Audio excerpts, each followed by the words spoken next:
Okay, so today we are going to start our unit 4, that is single phase induction motor, है ना। हमने 3 phase induction motor की सारी कुछ चीज़ें देख चुके हैं, what is the construction, how it works, the speed control, the braking mechanism, okay, the testing of 3 phase induction motor, ये सब देख चुके हैं। ठीक है, अब हम जो पढ़ने वाले हैं that is single phase induction motor, 3 phase induction motor that are used for industrial purposes। But अब जो अगर हम घर की बात करें, जो मोटर यूज होती है अपने हाउस होल्ड एप्लीकेशंस के लिए, वो होती है अपनी single phase induction motor. Okay, so 90% of domestic motors are single phase induction motor. चाहे आप अपने पंखे में देख लीजिए, मिक्सी में देख लीजिए, all are single phase induction motor. ठीक है, तो सिंगल फेज इंडक्शन मोटर की जो मतलब कंस्ट्रक्शन की अगर हम बात करें, कंस्ट्रक्शन दो टाइप की होती है, वही सेम जो कंस्ट्रक्शन 3 फेज की है वही सिंगल फेज इंडक्शन मोटर की है। ठीक है, तो कंस्ट्रक्शन की अगर हम बात करें तो आपका स्टेटर तो एक ही होगा। ठीक है, और आपके रोटर दो टाइप के होंगे, स्क्विरल केज इंडक्शन मोटर और slip ring induction motor. Okay, तो स्लिप रिंग इंडक्शन मोटर हम यूज नहीं करते, हम क्या यूज करते हैं, squirrel cage induction motor, because of its far much better properties. Okay, बहुत इजी कंस्ट्रक्शन है, रॉक्ड है, ठीक है, बहुत मजबूत है, तो स्क्विरल केज इंडक्शन मोटर है ना। और हाउस होल्ड के अंदर मुझे स्टार्टिंग टॉर्क इतनी ज्यादा हाई रिक्वायरमेंट नहीं है, जैसे पंखा है, पंखा का ऐसा थोड़ी कि तुरंत आपको 1000 आरपीएम पे घूमना चाहिए, नहीं, वो धीरे धीरे 1000 आरपीएम पे आराम से 1 मिनट में पहुंच जाता है, तो कोई दिक्कत नहीं है। ठीक है, so squirrel cage induction motor is used in single phase induction motor design. Okay, now वही स्टेटर की कंस्ट्रक्शन होंगी, वही रोटर की कंस्ट्रक्शन होंगी। जो मेजर कंस्ट्रक्शन होगा आपका डिफरेंस होगा, वो होगा इसकी सप्लाई। सप्लाई हमारे पास क्या होगी, सिंगल फेज सप्लाई होगी। तो अब ये जो स्टेटर पे वाइंडिंग होगी वो भी क्या होगी, आपकी सिंगल फेज, एक ही फेज के लिए डिजाइंड होंगे। ठीक है, रोटर भी आपका अपने आप, स्क्विरल केज इंडक्शन मोटर है तो अपने आप वो एडजस्ट कर लेगा रोटर तो। ठीक है, तो अब जो डिफरेंस है वहां पे 3 फेज था और यहाँ पे जो सप्लाई है वो सिंगल फेज है, और मेरी वाइंडिंग भी वाउंड है single phase. So this is the basic constructional difference between 3 phase induction motor and single phase induction motor. ठीक है, अब अगर आपको वर्किंग जो मेन इसके साथ दिक्कत आती है सिंगल फेज इंडक्शन मोटर, चलो उससे पहले मुझे बताइए, क्या 3 फेज इंडक्शन मोटर वो self starting, 3 phase induction motor self starting motor थी क्या, बताइए एनीवन।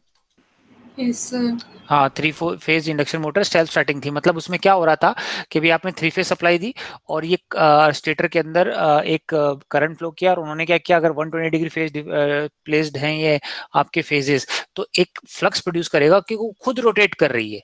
ठीक है, that is it produces a rotating magnetic field, और रोटर भी क्या करेगा, उसको फॉलो करेगा।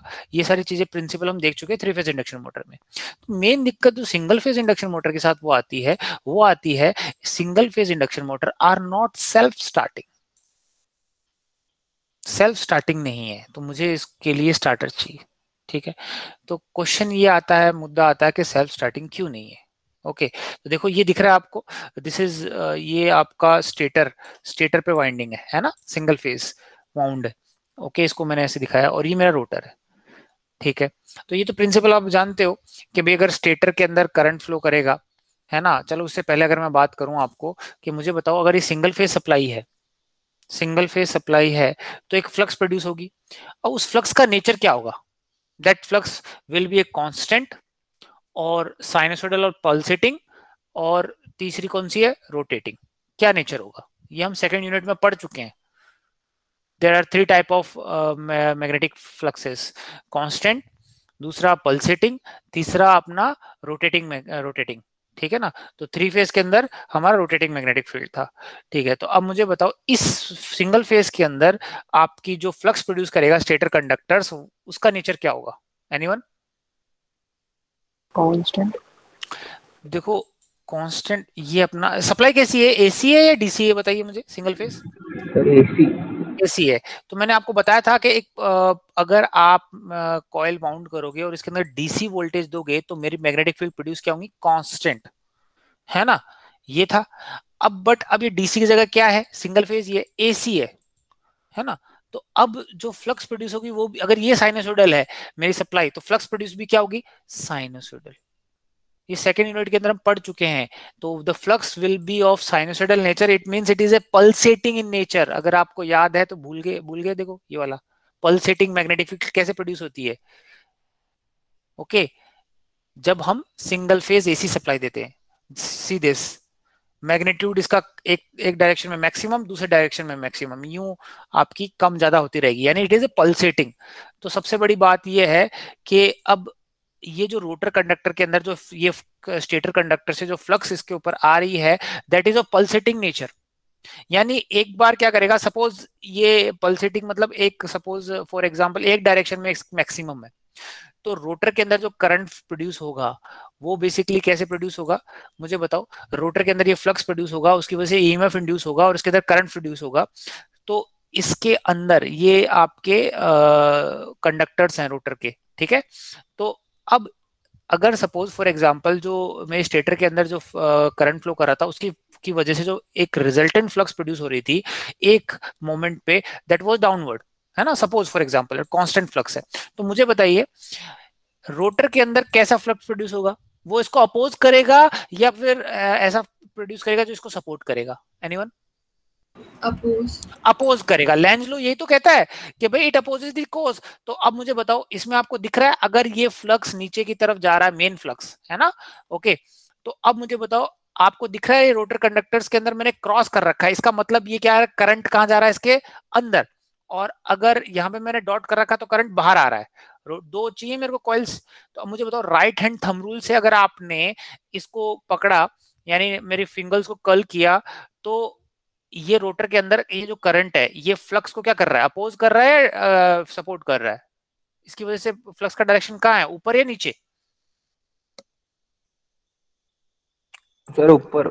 ऊपर है। देखना आ रहा है ना राइट हैंड थंब रूल से, कोई दिक्कत तो नहीं, ये सारी चीजें आप पढ़ चुके हो, ठीक है। तो यानी इसको अपोज कर रहा है, गुड, ठीक है। तो जैसे जैसे ये फाई इंक्रीज करते जाएगी टाइम के अकॉर्डिंग, ये भी रोटर के अंदर भी करंट प्रोड्यूस होगा और वो फ्लक्स प्रोड्यूस करेगा जो इसको अपोज करेगा, ऑब्वियस है ये तो, ठीक है।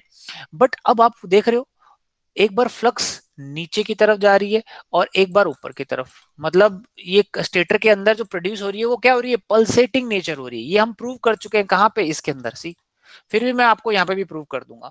तो मुझे बताओ फ्लक्स ही पल्सेटिंग नेचर है, बार बार चेंज कर रहा है, तो टॉर्क भी क्या लग रही है, बेसिकली दोनों डायरेक्शन में लग रही है। एक बार फ्लक्स नीचे की तरफ है तो उस डायरेक्शन में घूमने की कोशिश कर रही है, सपोज दो टॉर्क लग रही है, फॉरवर्ड टॉर्क और एक बैकवर्ड टॉर्क।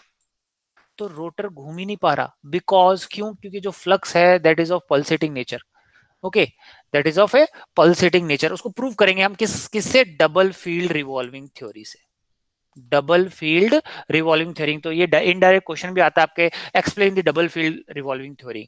तो वो इनडायरेक्टली आपसे क्या पूछ रहा है, how a single phase induction motor is started और what is the principle behind that, है ना। तो कंफ्यूज मत हो जाना। तो ये डबल फील्ड रिवॉल्विंग थ्योरी हम पढ़ने वाले हैं आज। तो समझ में आया कि भाई एक जो फ्लक्स जो सिंगल फेज एसी है, और मुझे बताओ आरएमएफ के लिए, आरएमएफ प्रोड्यूस करने के लिए क्या कंडीशन होनी चाहिए, कितने फेजेस होनी चाहिए अगर आपको याद है तो? टू, मिनिमम टू, है ना। और दूसरा थ्री फेज, ठीक है, दोनों फेज से हम आरएमएफ प्रोड्यूस कर सकते हैं, गुड। चलो, बट यहाँ पे हमारी कौन सी प्रोड्यूस हो रही है, आपकी पल्सेटिंग, ठीक है। तो इसमें क्या हो रहा है, half rotor moves towards clockwise while half rotor moves anti clockwise direction, so rotor is stand still. मतलब जब सपोज फॉर एग्जांपल जब मेरी फ्लक्स का डायरेक्शन नीचे की तरफ हो कुछ, है ना, तो ये क्लॉकवाइज घूमने जाएगा, इतनी देर में with in micro second nano second में फ्लक्स का डायरेक्शन अपने आप चेंज हो रहा है, पल्सेटिंग है, तो रोटर उल्टा घूमना चाहेगा। तो ये एक जगह खड़ा है ना। समझ में आया ये कैसे पल्सेटिंग है? चलो इसको हम डबल फील्ड रिवॉल्विंग थ्योरी से भी ढंग से डिटेल में पढ़ेंगे, ओके। तो ये आप जानते हो, when a single phase supply is applied to the stator alternating field और pulsating field is produced in the air gap, है ना। तो डबल फील्ड रिवॉल्विंग थ्योरी हमने यहाँ पे, सॉरी वो पल्सेटिंग वाली हम यहाँ पे पढ़ चुके हैं, फिर भी मैं आपको यहाँ पे थोड़ा प्रैक्टिकल वे में दिखाऊंगा। चलो, what is double field revolving theory, ये पढ़ने वाले हैं हम। Suppose this is my stator, ढंग से देखो, ये स्टेटर है और मैंने एक ही कंडक्टर लिया है स्टेटर वाइंडिंग पे, है ना। स्टेटर वाइंडिंग पे एक ही कंडक्टर मैंने लिया है, ओके। स्टेटर स्टेशनरी, और आप कहाँ बैठे हो, स्टेटर पे बैठे हो या फिर जमीन पे बैठे हो, कि दोनों आप स्टेशनरी हो। दिस इज योर आई, है ना। आप यहाँ से देख रहे हो इस पॉइंट पे, ये एंगल 0 डिग्री है सपोज, है ना। 0 डिग्री पे आप यहाँ पे ऑब्जर्वर बैठा है, आप बैठे हो और देख रहे हो। और this is my supply current. अब ऐसी बहुत सारी वाइंडिंग होती है, सारी सिंगल फेज आपस में जुड़ी है, मैंने सिर्फ एक कंडक्टर लिया है ना। Suppose let's assume that there is a single conductor in stator winding and it is supplied by a single phase supply. Okay, now जो सप्लाई दी है दिस इज साइनसोइडल, और ये है मेरा आर्मेचर करंट जो सप्लाई यहां से सिंगल फेज से आई है। ओके, साइनसोइडल है। नाउ इसको मैं यूं लिख सकता हूं, I A is equal to I M cos omega T, कोई दिक्कत नहीं, यही तो होगा, I M cos omega T, this is my maximum I M. Okay, armature current ये मेरा आई एम है।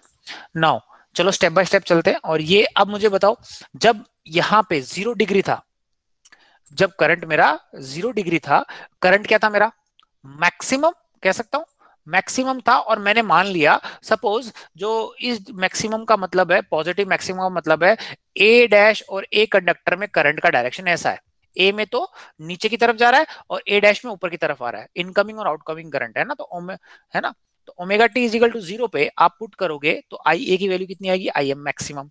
तो मुझे बताओ, राइट हैंड थंब रूल लगाइए आप, राइट हैंड थंब रूल लगाइए, फ्लक्स का डायरेक्शन किस डायरेक्शन में होगा, लेफ्ट साइड या राइट साइड, देखिए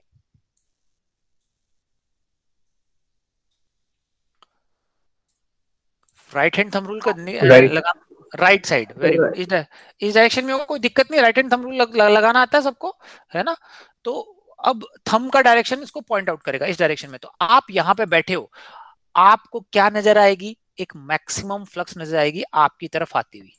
तो आप जानते हो, आप जानते हो एक मैग्नेट है, एंड से बाहर निकलती है वेव्स, है ना, और एस में जाती हैं, तो मेरा ये एन हो गया और आप बैठे हो एस पे, तो यानी फ्लक्स आपकी तरफ आ रही है। सो this is the magnetic axis of A dash, और आपको क्या नजर आएगा, फील्ड, फील्ड का पीक नजर आएगा, क्योंकि मेरा करंट भी क्या है, मैक्सिमम है, F peak is equal to F maximum, कोई दिक्कत नहीं। चलो दूसरा केस कंसिडर करते हैं, दूसरा केस क्या कंसिडर कर रहे हैं हम, omega T is equal to 90 degree, put करिए आप omega T is equal to 90 degree, क्या आएगा, करंट की वैल्यू क्या आएगी, देखिए आप यहां भी देख सकते हो, करंट क्या होगा मेरा, 0 हो जाएगा। तो मुझे बताओ कंडक्टर्स के अंदर करंट क्या होगा, उस omega T equal to 90 degree पे करंट क्या होगा, फ्लो ही नहीं करेगा। तो आपको कुछ दिखाई देगा क्या, फ्लक्स नजर आएगी उस मोमेंट पे, omega T equal to 90 degree पे करंट जब फ्लो नहीं करेगा, आप क्या देखोगे,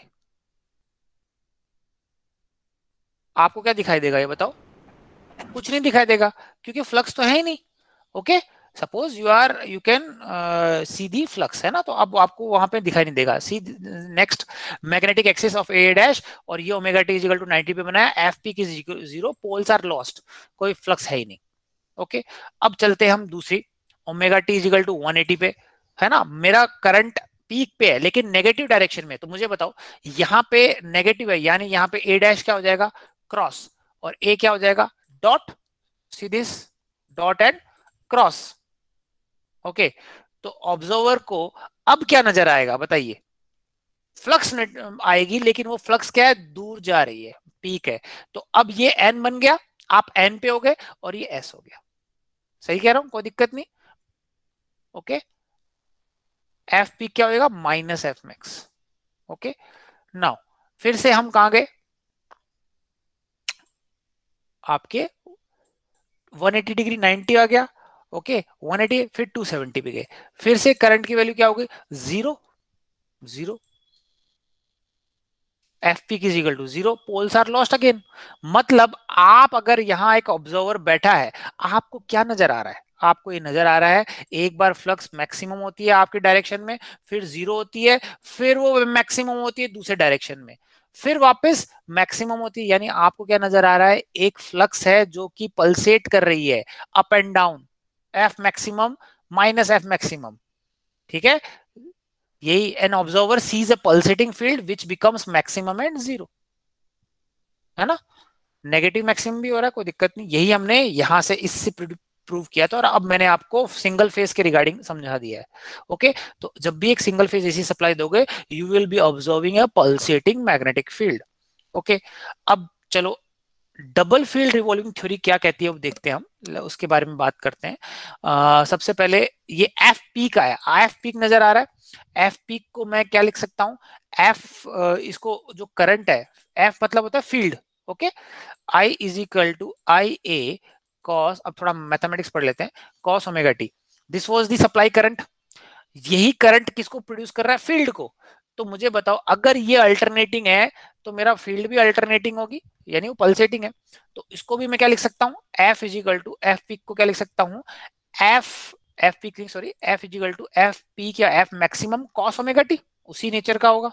ओके, नाउ मैथमेटिक्स में आपने पढ़ा है exponential this, see this, e की power j omega T is can be written as cos omega T plus j sin omega T, ये लिख सकते हो आप, e की पावर j ओमेगा टी को हम cos omega T plus j sin omega T लिख सकते हैं। ओके, तो e की power minus j omega T को क्या लिख सकते हो आप, cos omega T minus j sin omega T लिख सकता हूं। ओके, अब मैं क्या कर रहा हूं, इन दोनों टर्मिनोलॉजीज को e की power j omega T, e की power minus j omega T को दोनों को ऐड करके डिवाइड बाय 2 कर रहा हूं। ऐड करोगे तो ये तो कैंसिल आउट हो जाएंगे और ये twice of cos omega T आ जाएगा, और डिवाइड बाय 2 तो सिर्फ क्या बन जाएगा, cos ओमेगा टी। तो इसी कॉन्सेप्ट को मैं यूज करके यहाँ यूज कर रहा हूँ। मेरा फ्लक्स जो था F max cos omega T है, क्योंकि वही सेम साइनोसॉइडल करंट को फॉलो करेगा, तो उसी के फेज में होगा, ऑब्वियस है। वोल्टेज लीड या लैग करती है। ओके, तो cos ओमेगा टी को क्या लिख दिया मैंने, एक्सपोनेंशियल में लिख दिया e की power j omega T plus e की power minus j omega T by 2। इसका मतलब होता है प्लस j का मतलब ये रोटेटिंग है ना, ओके, क्लॉकवाइज, और माइनस j ओमेगा टी का एंटी क्लॉकवाइज, अब उल्टा भी ले सकते हो। ठीक है, अब ये टर्मिनोलॉजी आ गई, इसको मैं क्या दो पार्ट्स में डिवाइड कर रहा हूँ, सी एफ मैक्स e की power j omega T by 2, F max e की power minus j omega T by 2, ये फोरियर सीरीज से आया डायरेक्ट, है ना, ये वाला आपका सी, है ना। अब इसको मैंने क्या कर दिया, यानी मेरे पास कितनी फ्लक्स थी, एक फ्लक्स थी।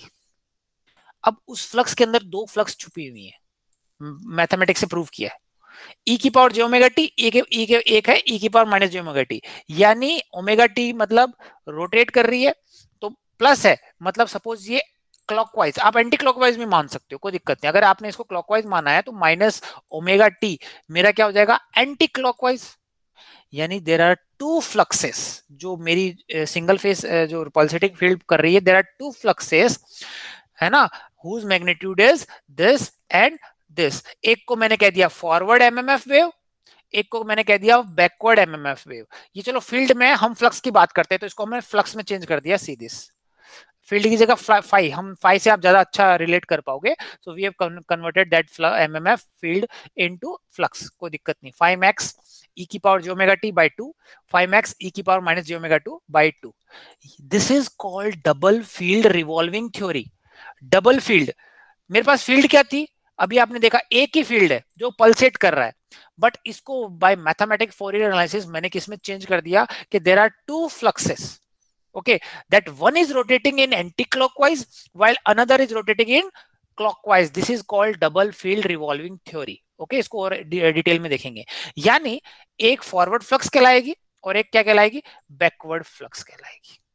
ओके, सी दिस, अभी तो आपका ऑब्जर्वर कहां बैठा था, यहाँ पे एंगल 0 डिग्री पे, बट आपने कह दिया कि ऑब्जर्वर यहां नहीं बैठा भाई, यहाँ पे मैक्सिमम पीक मिल रहा है, ऑब्जर्वर बैठा कुछ एंगल पे, थीटा एंगल पे, तब डेरिवेशन निकालो, कोई दिक्कत नहीं है। अगर वैसी डेरिवेशन आती है, ये मैंने सिर्फ कॉन्सेप्ट, ये वाली डेरिवेशन कब कहां तक थी, जब मेरा ऑब्जर्वर कहां पे था, 0, theta is equal to 0 degree पे, है ना।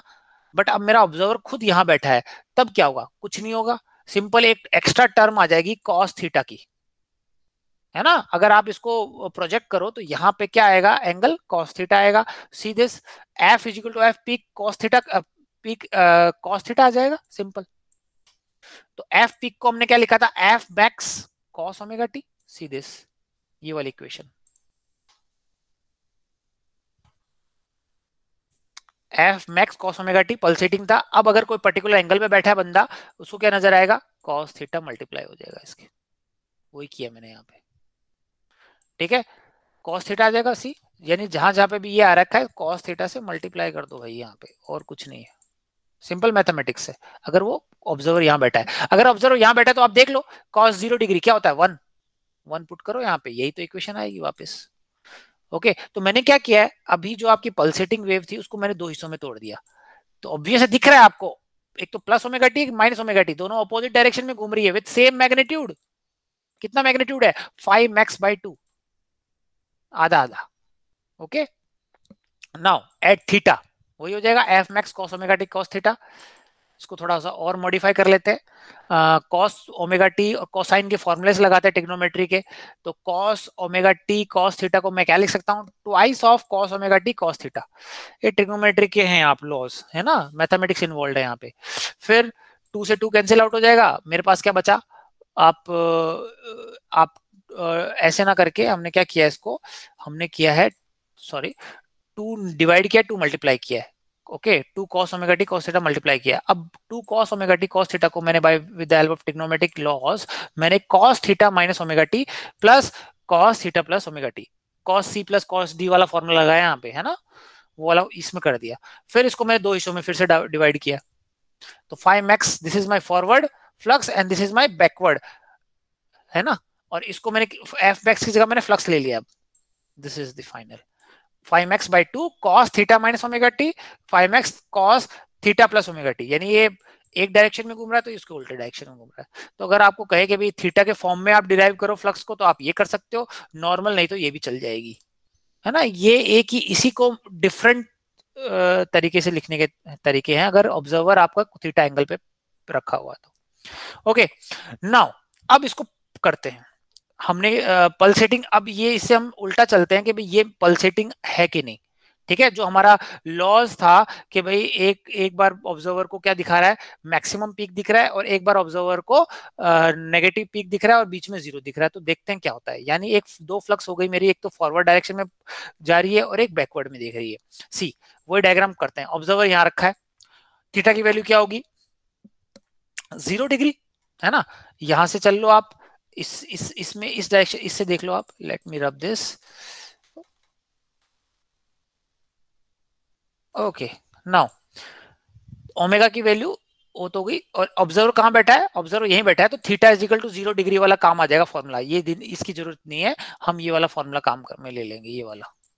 ओके, नाउ जब थीटा की वैल्यू 0 थी और आप ओमेगा टी की वैल्यू क्या होगी, देखो आप, omega T is equal to 0 पे e की पावर 0 1, तो एक फ्लक्स 5max/2 है, उसका डायरेक्शन ये, ठीक है। दूसरा e की पावर 0 है तो ये भी 1 हो गया, तो इसका भी डायरेक्शन ए डायरेक्शन में। यानी जब मेरा इनिशियल केस के अंदर आपको क्या नजर आएगा, ऑब्जर्वर को एक मैक्सिमम फ्लक्स नजर आ रही थी पहले यहाँ पे ऑब्जर्वर 0 डिग्री पे था, तो इसको मैक्सिमम फ्लक्स नजर आ रही थी 5max या 5 पीक। तो यहाँ पे भी आ रही है क्या, लेट्स सी, ऑब्जर्वर को 0 डिग्री पे 5max/2 दो नजर आ रही है, किस डायरेक्शन में आ रही है, सी दिस, इसी डायरेक्शन में। तो अब इन दोनों का समेशन करो, क्या आना चाहिए 5/2 मैक्स, 5/2 मैक्स क्या आना चाहिए 5/2 प्लस 5/2 कितना आ गया 5max। तो यही तो नजर आ रहा था, सी दिस, इसके अंदर आपने पुट किया है। आप इसको ऐसे भी कर सकते हो, e की पावर जे ओमेगा टी को क्या लिख सकते हो, cos ओमेगा टी प्लस जे साइन ओमेगा टी, 0 डिग्री की बात करें थीटा पे, और इसको क्या लिख सकते हो cos ओमेगा टी माइनस जे साइन ओमेगा टी। इसको मैंने फॉरवर्ड फ्लक्स कह दिया, इसको बैकवर्ड कर दिया, ठीक है, दो हिस्सों में बांट दिया, तो 0 डिग्री। अब आप यहाँ पे ओमेगा टी की वैल्यू क्या है 0 है, आप पुट करिए, cos ऑफ साइन ऑफ 0 0, ये 0 हो गया, cos ऑफ 0 क्या आ गया 1, तो 5max/2 नजर आ रहा है और इसको भी 5max/2 नजर आ रहा है। दो फ्लक्सेस आ रही हैं, दोनों ये suppose this is my forward flux and this is my backward flux, तो दोनों को टोटल समेशन करो, कितना फ्लक्स आएगा 5max। ये तो नजर आ रहा था, ठीक है। चलो दूसरा केस देखते हैं। Omega T is equal to 0 पे था, omega T is equal to 90 degree पे, बताओ ओमेगा टी 90 डिग्री पे आपको ये रहा, इस वाले केस के अंदर ओमेगा टी 90 के अंदर क्या नजर आ रहा था, कुछ नजर आ रहा था क्या, कोई नजर नहीं आ रहा था, नहीं आ रहा था। तो चलो इसमें देख लेते हैं जो मैंने डबल फील्ड रिवेल थ्योरी से किया है। चलो अब इसके अंदर पुट करिए, क्या पुट करूंगा ओमेगा टी की वैल्यू 90 डिग्री पुट करिए, क्या आएगा 90 डिग्री से, देखिए एक बार, cos 90 क्या होता है 0, sin 90 क्या होगा 1, सही कह सकता हूं। तो मेरे पास जो फ्लक्स नजर आई वो क्या आएगी j5max/2। अगर 5max/2 इस तरफ थी, जे का मतलब क्या होता है 90 डिग्री, तो 90 डिग्री 5max/2 किस डायरेक्शन में होगी बताइए, ऊपर कह सकता हूं मैं 5max/2 कह सकता हूं क्या, जे 90 degree. Okay, now backward flux का क्या हाल है देखते हैं। यहाँ पे cos omega T cos 90 degree क्या होगा 0, साइन 90 डिग्री क्या होगा 1, यहां पे कितना आया -j5max/2, तो -j का बनेगा बताइए, नीचे की तरफ, नीचे नीचे -90 है ना, ठीक है। तो मुझे बताओ इस पोजीशन में 5max तो ऊपर की तरफ और वही सेम 5max नीचे की तरफ, दोनों क्या कर देंगे एक दूसरे को कैंसिल आउट, तो आपको क्या नजर आएगी flux zero, see this 5 forward flux, तो फॉरवर्ड फ्लक्स का मतलब चल के यहां पे आ गई और बैकवर्ड फ्लक्स चल के कहां गई यहां पे आ गई, तो एक ऑब्जर्वर को क्या नजर आएगा जीरो ही नजर आ रहा था, इसका मतलब दोनों क्या हो गई अपोजिट में हो गई, तो ये प्रूव हो गया हमारा, ठीक है।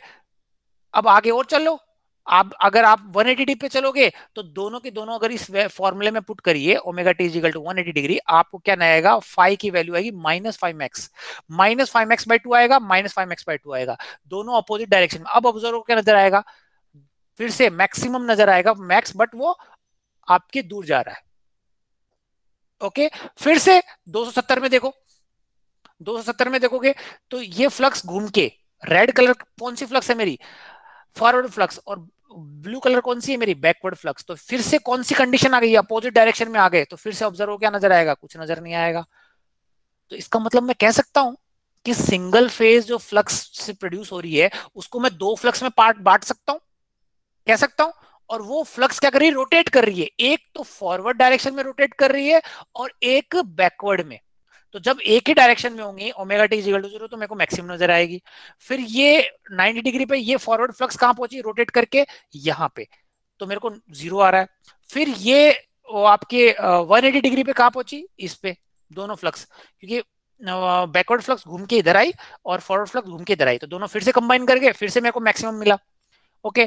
फिर 270 पे देखो ये आ गया, अब ये फॉरवर्ड फ्लक्स घूम के फिर कहां आएगी यहाँ पे, क्योंकि क्लॉकवाइज एंटी क्लॉकवाइज घूम रही है और बैकवर्ड फ्लक्स उल्टा घूम रही है, तो वो यहाँ पे आएगी, कौन सी कंडीशन आ गई ये, फिर से कौन सी कंडीशन आ गई अपोजिशन, तो मुझे बताओ ये वाला जो मैंने अज्यूम किया है ये वास्तव में मतलब ये जो थ्योरी की है ये सही है ना, कि भाई मैं मेरी जो मोटर रोटेट नहीं कर रही इसको मैं डबल फील्ड रिवॉल्विंग थ्योरी से समझाना चाह रहा हूं कि जो फ्लक्स है पल्सेटिंग फ्लक्स उसके अंदर दो फ्लक्सेस है, एक तो फ्लक्स क्या घूम रही है, भाई मुझे बताओ पल्सेटिंग मैग्नेटिक फील्ड थी वो घूम रही थी क्या, ये बताओ मुझे, पल्सेटिंग मैग्नेटिक फील्ड जो सिंगल फेस हम देख रहे थे वो घूम रही थी क्या, नहीं घूम रही थी, वो पल्सेट कर रही थी, ठीक है।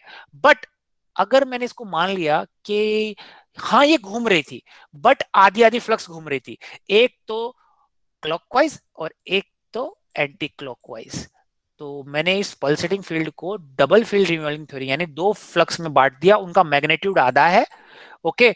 सो दिस मतलब जो मोटर इंडक्शन मोटर स्टेशनरी है वो इस phenomena double field revolving theory से समझ में आ जाएगी, ठीक है। अभी तो समझ में आया कि क्या हुआ, चलो अब बताओ, तो यानी दो फ्लक्सेस है ना, अब मेरी दो फ्लक्सेस है, अब डबल फील्ड रिवॉल्विंग थ्योरी आपको समझ में आ गया क्या है, तो यानी दो फ्लक्सेस हैं, एक फ्लक्स जो टोटल फ्लक्स मेरी फाई है, तो एक फ्लक्स तो 5/2 मेरी एंटी क्लॉकवाइज घूम रही है और एक मेरी 5/2 एंटी क्लॉकवाइज घूम रही है, ये आप देख चुके हो, ओके।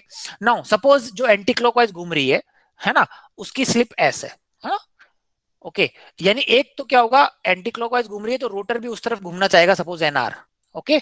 तो स्लिप डिफाइन करते हैं ना, फॉरवर्ड स्लिप और बैकवर्ड स्लिप, दो फ्लक्सेस है तो दोनों के अकॉर्डिंग आपकी डिफाइन होगी। चलो फॉरवर्ड स्लिप का फॉर्मूला क्या जानते हो आप, NS minus NR upon NS, suppose forward speed of rotor is N, forward speed of rotor मैंने एन मान ली, ठीक है, तो फॉरवर्ड स्लिप क्या होगी NS minus NR upon NS, 1 minus NS upon NS, N का मतलब मेरा रोटर की स्पीड है, सपोज वो घूम रही है, घुमाने की कोशिश कर रहा है। बैकवर्ड स्लिप क्या होगी NS minus NR upon NS, तो मुझे बताओ आप पढ़ चुके हो फॉरवर्ड स्लिप में क्या हो रहा है, फॉरवर्ड फ्लक्स में suppose this is my I phi F और रोटर भी मेरा इसी डायरेक्शन में घूम रहा है एन स्पीड से, ठीक है, तो वो कौन सी आई फॉरवर्ड स्लिप, ओके। और बैकवर्ड स्लिप किस तरफ घूम रही है इसके anti clockwise phi B, okay.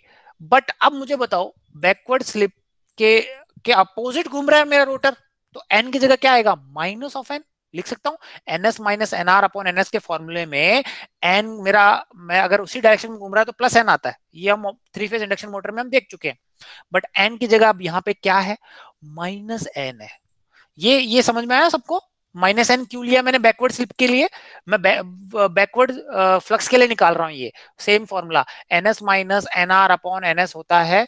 तो हमने जब फॉरवर्ड माना कि रोटर फॉरवर्ड फ्लक्स की डायरेक्शन में ही घूम रहा है, एक ही डायरेक्शन में घूमेगा, है ना, तो वो कैसे घूमेगा हम देखेंगे बाद में, है ना। अभी तो दोनों फ्लक्सेस बराबर हैं तो घूम नहीं पा रहा। क्यों, अब समझ में आया कि रोटर क्यों नहीं घूम पा रहा, क्यों, क्योंकि आपकी एक तो फॉरवर्ड फ्लक्स हुई, है ना, और एक बैकवर्ड फ्लक्स हो गई। तो मुझे बताइए थ्री फेज इंडक्शन मोटर के अंदर क्या थी, एक ही फ्लक्स थी, रोटेट कर रही थी, किस डायरेक्शन में रोटेट कर रही थी, सपोज एंटी क्लॉकवाइज डायरेक्शन, तो रोटर भी किस डायरेक्शन में घूमता था, उस डायरेक्शन में बताइए किस डायरेक्शन में घूमता था, फ्लक्स की डायरेक्शन में।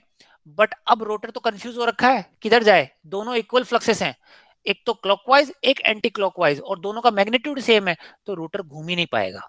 समझ में आया क्यों हमारी single phase induction motor are not self starting. दोनों एक तरफ, जैसे घर में आपका पंखा लगा हुआ है, एक पंखे की आप एक तरफ खींच रहे हो, दूसरा दूसरी तरफ कर रहे हो, घूम ही नहीं पाएगा, स्टेशनरी है वो। Okay, because of double field revolving theory, rotate कर रही है ना। तो यानी हमने पल्सेटिंग फ्लक्स में देखा कि इसके अंदर हमने तोड़ लिया कि दो फ्लक्सेस हैं, ठीक है, एक तो फॉरवर्ड फ्लक्स और बैकवर्ड फ्लक्स। तो हमने माना सपोज फॉर एग्जांपल आपने फॉरवर्ड फ्लक्स की तरफ एक एक्सटर्नल फोर्स लगा दिया, है ना, फॉरवर्ड फ्लक्स के अंदर ये घूमेगा कैसे, अगर सपोज फॉर एग्जांपल दोनों फ्लक्स से ज्यादा है, अगर मैंने इसके अंदर इसकी वजह से जो टॉर्क प्रोड्यूस हुई T F was in this direction, और इसके अंदर जो टॉर्क प्रोड्यूस हुई बैकवर्ड डायरेक्ट में उल्टी है, दोनों इक्वल है ना, क्योंकि फ्लक्स इक्वल है। तो अगर मैं इस फॉरवर्ड टॉर्क में कुछ एक्स्ट्रा एक्सटर्नल टॉर्क ऐड कर दूं, तो मुझे बताओ अभी जो रिजल्टेंट टॉर्क है that is depends on forward torque minus backward torque. तो अभी तो दोनों बराबर हैं, दोनों बराबर हैं, तो रिजल्टेंट टॉर्क जीरो, तो घूम नहीं पा रही है। बट अगर मैंने फॉरवर्ड टॉर्क के अंदर एक एक्सटर्नल टॉर्क ऐड कर दिया, एक एक्सटर्नल टॉर्क ऐड कर दिया, तो मुझे बताओ कौन सी टॉर्क बड़ी हो गई, कौन से, फॉरवर्ड। तो पंखा किस तरफ घूमने चाहेगा, मोटर किस तरफ घूमेगी, फॉरवर्ड डायरेक्शन में।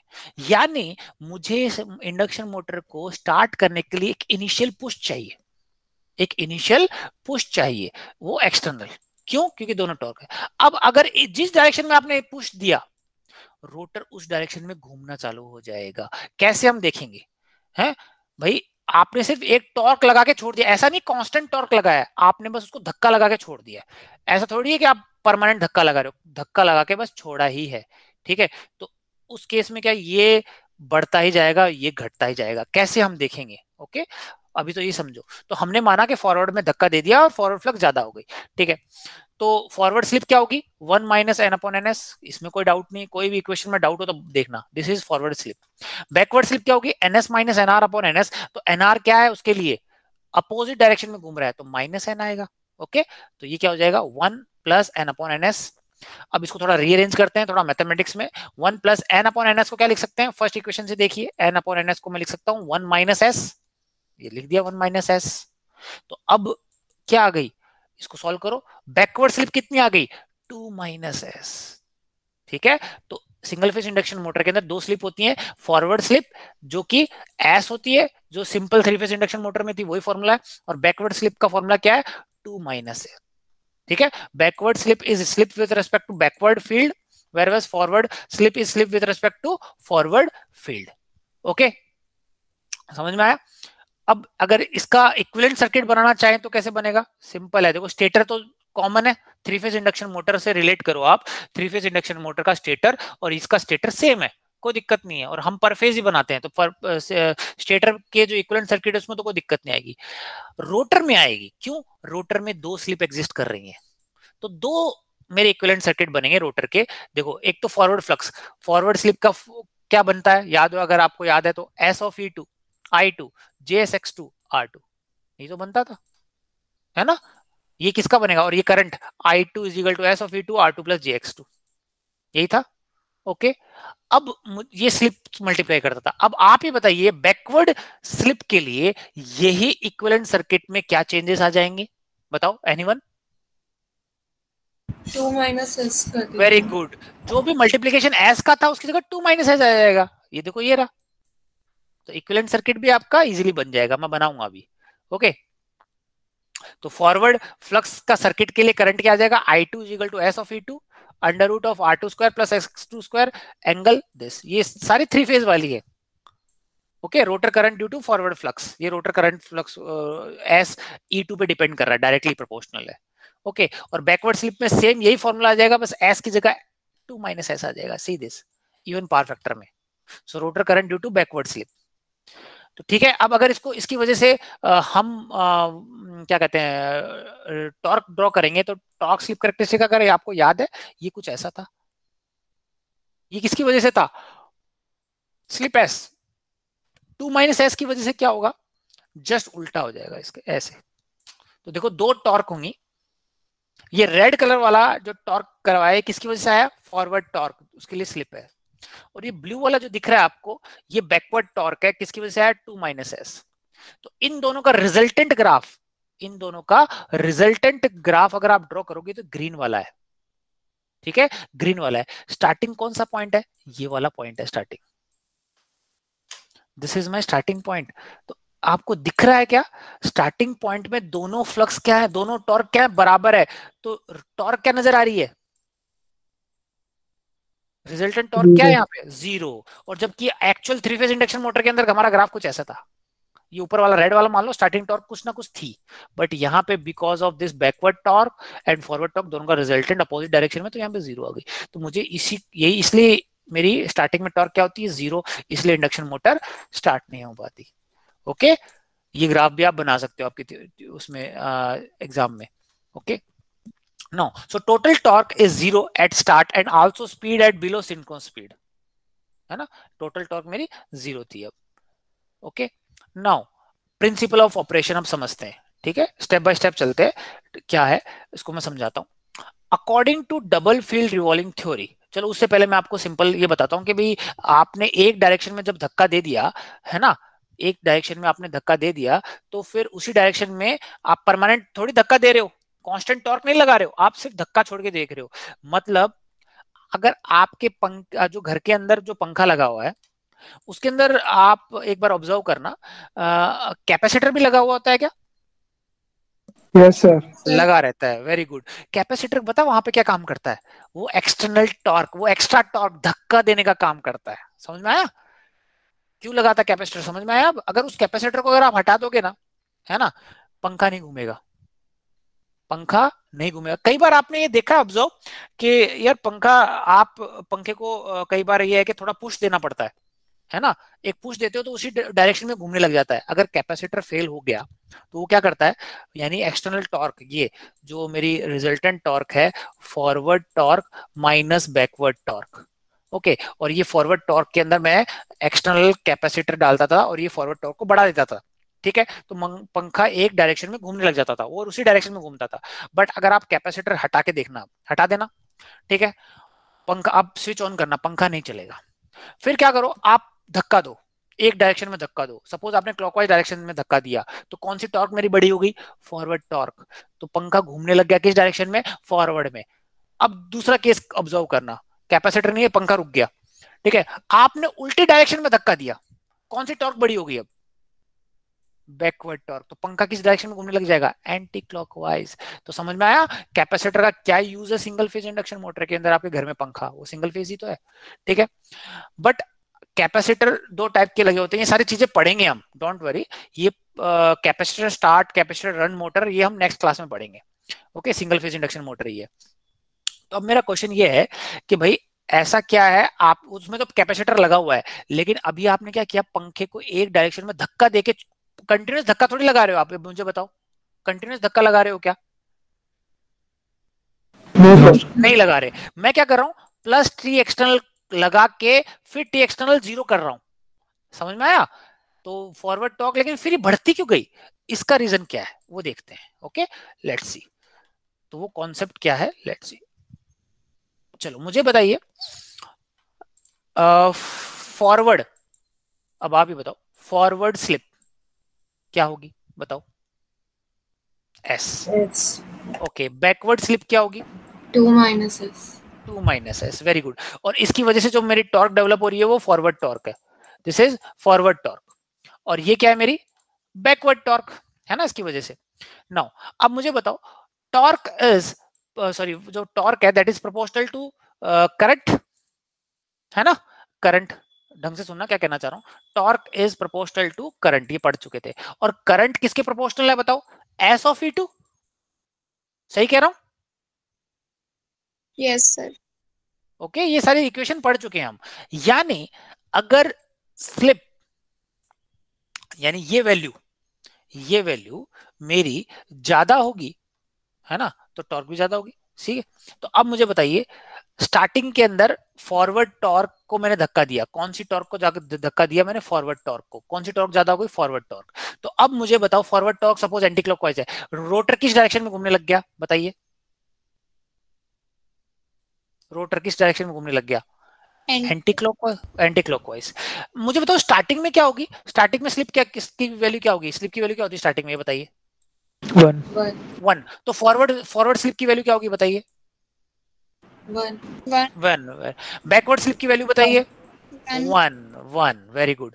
ठीक है, तो स्टार्टिंग में दोनों की स्लिप की वैल्यू क्या है? 1 है। यानी स्टार्टिंग में दोनों फ्लक्स की वजह से जो करंट प्रोड्यूस हो रहा है रोटर के अंदर वो क्या होगा? सेम होगा। सेम करंट फ्लो होगा तो टॉर्क भी क्या लगेगी? सेम लगेगी। ठीक है, बट अब मैंने क्या किया? फॉरवर्ड फ्लक्स को बढ़ा दिया, एंटी क्लॉकवाइज में रोटेट करने लग गई, एनआर की स्पीड बढ़ी। चलो अब बताइए मुझे, एनआर की वैल्यू बढ़ी तो बताओ स्लिप की वैल्यू, फॉरवर्ड स्लिप की वैल्यू क्या होगी ये बताइए? फॉरवर्ड इंक्रीज होगी, स्लिप का वैल्यू फॉर्मूला क्या है? डिक्रीज होगा, एनएस माइनस एनएस, है ना? एनआर की वैल्यू आपने बढ़ाई है तो ये क्या हुआ? ऑब्वियसली कम हुआ। स्लिप क्या होती है? कम होती है। यही तो हमने पढ़ा है इसके अंदर, स्लिप का कैरेक्टरिस्टिक आप भूल गए, है ना? स्लिप को रटो मत, स्लिप देखो, it is a difference between synchronous speed and rotor speed. Starting में स्टैंड स्टिल पे एनआर की वैल्यू क्या थी? 0। तो स्लिप क्या थी मेरी? एनएस बाय एनएस क्या थी? 1। बट जैसे जैसे मैंने रोटर की स्पीड बढ़ाई तो फॉरवर्ड स्लिप की वैल्यू क्या हुई ये बताइए मुझे? डिक्रीज। डिक्रीज करने लगी। तो अगर डिक्रीज करने लग गई तो ढंग से सुनना, मेरी मेन फ्लक्स को कौन सी हो रही है? फॉरवर्ड फ्लक्स है फाई एफ। देखो अब इसको, है ना, एनालाइज करना ढंग से। फॉरवर्ड फ्लक्स है फाई एफ, है ना? और जो इस रोटर के अंदर जो करंट प्रोड्यूस होगा वो इस फ्लक्स को क्या करना चाहेगा ये बताइए मुझे? अपोज करना चाहेगा। तो सपोज अपोजिंग जो फ्लक्स है वो इस डायरेक्शन में होगी। तो स्टार्टिंग में स्टैंड स्टिल कंडीशन के अंदर करंट मेरा मैक्सिमम था क्योंकि मेरी स्लिप की वैल्यू क्या थी? E2, है ना? करंट की वैल्यू देखो एस ऑफ E2 था, यहां देख लेते, एस ऑफ E2 था। और स्टार्टिंग के अंदर सपोज E2 की वैल्यू स्टार्टिंग में 240 वोल्ट थी, तो स्लिप की वैल्यू अगर 1 थी तो मेरी वोल्टेज क्या रहेगी? I2 is proportional to S of E2, तो करंट क्या होगा? मेरा मैक्सिमम होगा। ठीक है, अब जैसे जैसे रोटर चलने लगी स्लिप की वैल्यू क्या करने लग गई? डिक्रीज करने लग गई। और मैंने मान लिया कि मेरी रेटेड स्पीड पे चलने लगी तो स्लिप की वैल्यू फाइनली क्या पहुंच जाएगी? अप्रोक्सीमेटली क्या पहुंच जाएगी बताइए? जब एनआर की वैल्यू लगभग लगभग किसके बराबर हो गई? एनएस की, या फिर एनआर से थोड़ी सी कम है तो 0। लेकिन 0 नहीं होती, कुछ होती है 1% या 2% या 5% होती है। तो मैं मान सकता हूं मेरी स्लिप की वैल्यू बहुत कम हो गई। तो मुझे बताओ इंड्यूस वोल्टेज, टोटल की वोल्टेज की वैल्यू क्या हो गई ये बताइए? बताओ। कम हो गई। तो अब रोटर के अंदर करंट भी क्या होगा? कम होगा। तो मुझे बताओ अगर रोटर के अंदर करंट कम होगा तो उसकी वजह से जो फ्लक्स प्रोड्यूस, जो अपोज कर रही थी मेन फ्लक्स को, वो भी क्या होगी? अपोजिंग फ्लक्स क्या होगी भाई? कम होगी। ये समझ में आया ना? तो फॉरवर्ड जैसे जैसे एक डायरेक्शन में मैंने इसको धक्का दे दिया तो जो फॉरवर्ड फ्लक्स है वो स्ट्रांग होती जाए। स्टार्टिंग में जब स्टैंड स्टिल पे थी, ऐसे मान लो ये 40 वेबर थी और ये मेरी 10 वेबर थी, है ना, अपोजिंग सपोज, क्योंकि मैक्सिमम करंट फ्लो कर रहा था इसके अंदर, तो रिजल्टेंट फ्लक्स मेरी नीचे की तरफ थी, फॉरवर्ड फ्लक्स वो कितनी थी? 30 वेबर। अब जैसे जैसे रोटर की स्पीड पकड़ने लगी 10 वेबर, सपोज पहले 5 वेबर हुई अपोजिंग, तो अब मेरे को कितनी फ्लक्स मिली? Forward flux 35। धीरे धीरे फिर ये 1 वेबर रह गई। अब मेरे पास रिजल्टेंट फ्लक्स कितनी है? 39 वेबर। सही कह रहा हूं? यानी आपने फॉरवर्ड फ्लक्स को जिस तरह डायरेक्शन में धक्का दे दिया, मेरी जो फॉरवर्ड फ्लक्स है वो धीरे धीरे क्या करती जाएगी ये बताओ? इंक्रीज या डिक्रीज? Increase. इंक्रीज। सबके समझ में आ रहा है ना कॉन्सेप्ट? ठीक है, ये सारी चीजें मैंने लिख रखी है लेकिन मैं आपको समझाना चाहता हूं पहले। ठीक है, तो फॉरवर्ड फ्लक्स तो मेरी क्या हो गई, इंक्रीज करती जाए। चलो अब बैकवर्ड फ्लक्स के बारे में देख लेते हैं। बैकवर्ड फ्लक्स में क्या होगा, बैकवर्ड फ्लक्स, अब मुझे बताओ बैकवर्ड फ्लक्स भी किस पे डिपेंड करती है, 2 minus S of E2। Okay, अब मुझे बताइए स्लिप की वैल्यू क्या हो रही है, कम हो रही है। ढंग से सुनना, स्लिप की वैल्यू कम हो रही है तो 2 माइनस एस की वैल्यू क्या होगी बताइए, इंक्रीज। इंक्रीज होती जाएगी। यानी जो बैकवर्ड फ्लक्स की वजह से जो करंट फ्लो कर रहा है वो क्या होगा, इंक्रीज। इंक्रीज। यानी इसके अंदर जो करंट बैकवर्ड की वजह से फ्लो कर रहा है वो क्या करेगा, इंक्रीज होता जाएगा। तो मुझे बताओ बैकवर्ड फ्लक्स सपोज इस डायरेक्शन में है, सपोज फॉर एग्जांपल, तो बैकवर्ड फ्लक्स को क्या कर देगा, ये रोटर कंडक्टर्स अपोज करते जाएंगे और अपोज करते जाएंगे। यानी बैकवर्ड फ्लक्स तो क्या करती जाएगी, कम होती जाएगी, और फॉरवर्ड फ्लक्स तो क्या करती जाएगी, बढ़ती जाएगी। समझ में आया कैसे, अगर मैंने रोटर को एक डायरेक्शन में मूव कर दिया तो जिस डायरेक्शन में मूव किया वो उसका नेचर ही ऐसा है कि फॉरवर्ड फ्लक्स को बढ़ा देगा और बैकवर्ड फ्लक्स को क्या कर देगा, वो डिक्रीज करता जाएगा। समझ में आया, तो इसलिए मैंने एक बार धक्का देके छोड़ दिया तो एक उसको ताकत दे दी मैंने, तो उसी डायरेक्शन में वो फ्लक्स। अब मुझे बताओ रिजल्टेंट फ्लक्स मेरी बहुत ज्यादा हो गई फॉरवर्ड फ्लक्स, तो रोटर किस डायरेक्शन में घूमेगा, फॉरवर्ड में। समझ में आया, ये सारी चीजें मैंने यहाँ पे इसके अंदर डिटेल में एक्सप्लेन कर रखी है। This is called cross field theory. इस नेचर को हम क्या कहते हैं, cross field. Double field revolving theory तो समझ में आ गया। क्रॉस फील्ड थ्योरी का मतलब क्या है, क्रॉस फील्ड थ्योरी का मतलब है अगर आप रोटर को जिस डायरेक्शन में धक्का दोगे रोटर उसी डायरेक्शन में चलने लग जाएगा। क्यों, क्योंकि उसकी वो डायरेक्शन उसके लिए क्या हो जाएगा, फॉरवर्ड, और फॉरवर्ड फ्लक्स फिर इंक्रीज करती जाएगी because of induction motor nature. Okay, so see this. According to double field revolving theory, a sinusoidal pulsating flux, कोई पॉइंट नहीं समझ में आया तो मेरे से पूछना, ये सारी चीजें मैं पढ़ा चुका हूं अभी, है ना, उन्हीं को मैंने पॉइंट्स में लिखा है ताकि आप आराम से पढ़ सको। According to double field revolving theory, a sinusoidal pulsating flux can be represented by two revolving fluxes. दो revolving fluxes माना मैंने, each having half the amplitude of pulsating flux, half, and rotating in opposite direction at synchronous speed given by this. Okay, where f is the supply frequency in hertz and p is the number of poles of the machine.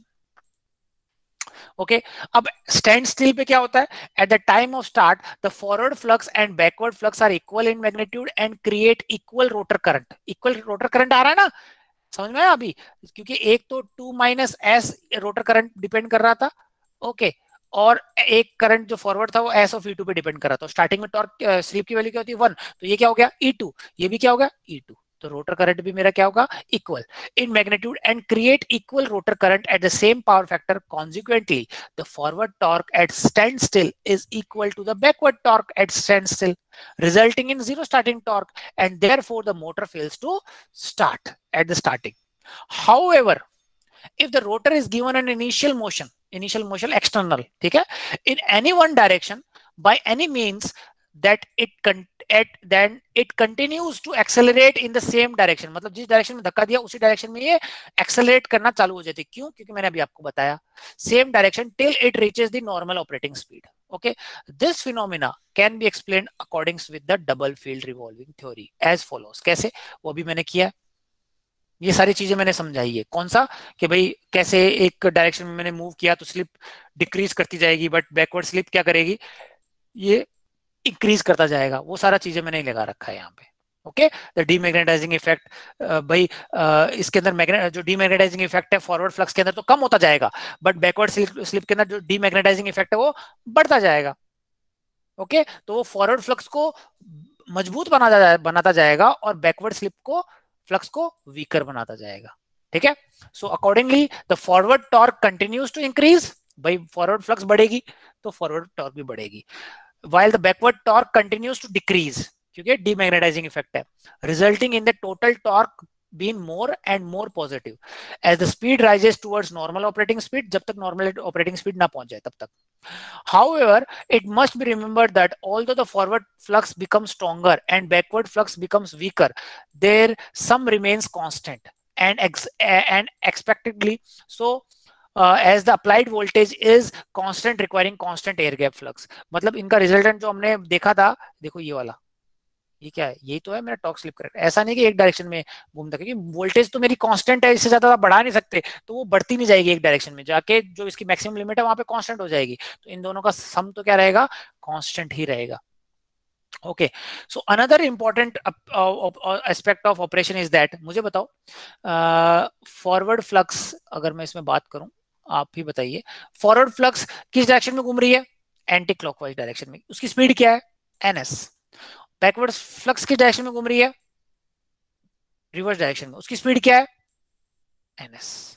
दोनों opposite direction में। तो मुझे बताओ दोनों को आपस में क्या नजर आएगा भाई, इसको क्या नजर आएगा कि ये बैकवर्ड स्लिप किस स्पीड से घूम रही है, बताइए भाई। दोनों के रेस्पेक्ट में रिलेटिव स्पीड दोनों की क्या होगी, twice of ns। Very good, यानी दोनों एक दूसरे को नजर आएगा कि डबल सिंक्रोनस स्पीड पे घूम रही हैं। तो जो फ्रीक्वेंसी प्रोड्यूस होगी that will be twice of f।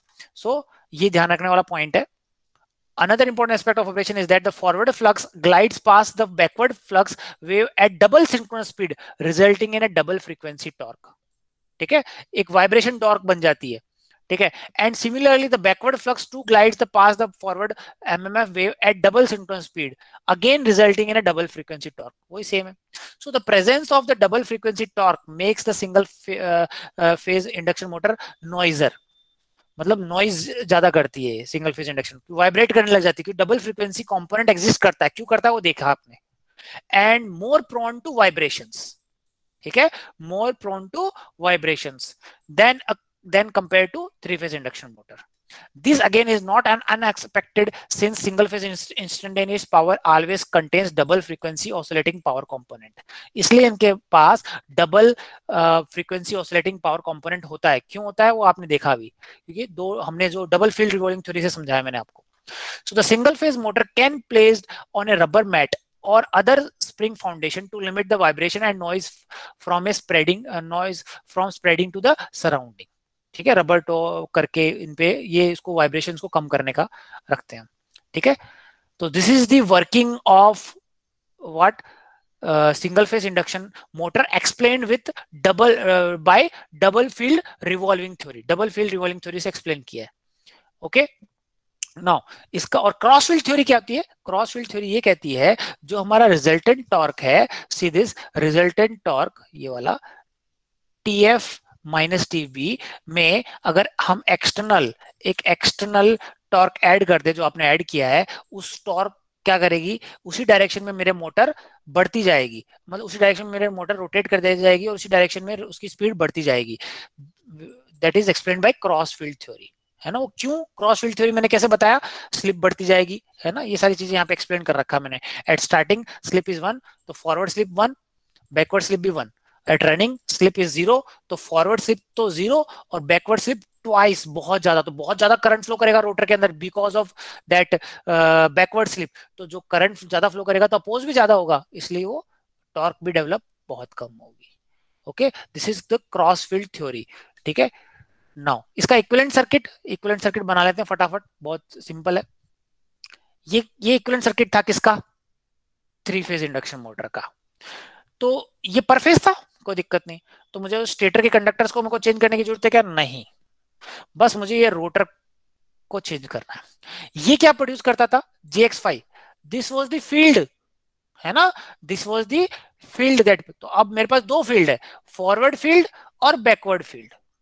Okay, तो मैंने क्या किया, इसको दो हिस्सों में बांट दिया, JX5 divided by 0.5, JX5 divided by 0.5।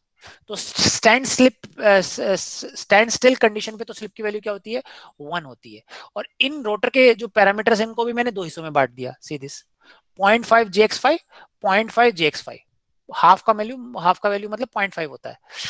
ठीक है, JX2 को भी क्या लिख दिया, J.5 X2 डैश और J.5 R2 dash, see this, ये यहां से कनेक्टेड नहीं है ना इतना, यानी इसको मैंने 0.5 यहाँ ऐड कर दिया, 0.5 यहाँ कर दिया, 0.5 ऐड कर दिया और इधर एक और नया ऐड कर दिया, सेम SI। इसको आप इसमें देख सकते हो। Okay, now see this equivalent circuit याद करने का तरीका सिंपल है। ये तो मेरा स्टेटर है, अब रोटर साइड में सिर्फ इतना था थ्री फेज में, तो इसको मैंने सबको क्या डिवाइड बाय 2 कर दिया। और इसकी स्लिप क्या होती है, R2 डैश बाय S था, एस आ गई। सेम नीचे वाला बनेगा 0.5, बट यहाँ पे स्लिप की वैल्यू क्या हो जाएगी 2 minus S. So this is the backward flux और this is the forward flux और फॉरवर्ड इंपिडेंस और ये बैकवर्ड इंपिडेंस। तो ये मेरा इक्विवेलेंट सर्किट है। ओके, समझ में आया? Power flow diagram single phase induction motor का एग्जैक्टली सेम है किसका, 3 फेज इंडक्शन मोटर के अंदर। वही इनपुट पावर दिया, फिर उसमें स्टेटर लॉसेस माइनस हुए, फिर एयर गैप आया, एयर गैप में रोटर कॉपर लॉस माइनस हुए, फिर मेरा डेवलप पावर आया, फिर मेरा कांस्टेंट लॉसेस माइनस हुए और फिर मेरा आउटपुट आ गया। यही था, ठीक है। उसी पे ये न्यूमेरिकल बेस्ड है, ये वाला न्यूमेरिकल, ये न्यूमेरिकल पूरा को पूरा किस पे बेस्ड है, इस इक्विवेलेंट सर्किट पे और पावर फ्लो डायग्राम पे। तो मैं चाहता हूं आप इस न्यूमेरिकल को पढ़िए। ओके, सॉल्व न्यूमेरिकल है ना, आईईएस में आया हुआ है, इंजीनियरिंग सर्विसेज में कन्वेंशनल में 20 नंबर का क्वेश्चन आया हुआ था ये, ठीक है। बहुत सिंपल है, मैं चाहता हूं आप इसको पढ़िए। अब आपको पता चल गया सिंगल फेज इंडक्शन मोटर का इक्विवेलेंट सर्किट भी पता है और पावर फ्लो डायग्राम भी पता है आपको, ठीक है। उसी पे बेस्ड ये क्वेश्चन है, तो आपको ये निकालनी है, ठीक है। सारा सॉल्व है, तो प्लीज आप इसको देखना, इसको करना और फॉरवर्ड टॉर्क और बैकवर्ड टॉर्क सारी चीजें निकाली हैं। सी देखो बहुत लंबा न्यूमेरिकल है, इससे बाहर आपका न्यूमेरिकल जाने वाला नहीं है सिंगल फेज इंडक्शन मोटर का। तो आपका थ्री फेज का भी ऐसा न्यूमेरिकल आ सकता है और ये सिंगल फेज का है। तो ये सॉल्व न्यूमेरिकल प्लीज आप इसकी प्रैक्टिस करिए, मैं आपको पीडीएफ शेयर कर दूंगा आज। ओके, प्रैक्टिस करना, और नहीं समझ में आया तो नेक्स्ट क्लास में जरूर पूछना मेरे से। ये बहुत सिंपल है वैसे तो, ठीक है ना, सेम प्रैक्टिस हो जाएगी आपकी 3 फेज और सिंगल फेज का। न्यूमेरिकल बहुत सिंपल है इसके। ओके, और ये कर दिया, ठीक है। तो आपका एक पार्ट डबल फील्ड आज हमने जो पढ़ी है वो पढ़ी है, सिंगल फेज की वर्किंग कैसे की जाती है और सेल्फ स्टार्टिंग क्यों नहीं है वो हमने एक्सप्लेन किया है किससे, डबल फील्ड रिवॉल्विंग थ्योरी। तो अगर आपको कोई पूछे explain the principle of single phase induction motor, मतलब आपको डबल फील्ड रिवॉल्विंग थ्योरी ही एक्सप्लेन करनी है। और अगर आपको डबल फील्ड रिवॉल्विंग थ्योरी पूछ रहा है तो वो डायरेक्ट एक्सप्लेन कर दो, मतलब वो वर्किंग पूछ रहा है सिंगल फेज इंडक्शन मोटर की। ओके, तो होप आपको समझ में आया। Let's end the lecture here, stop the recording.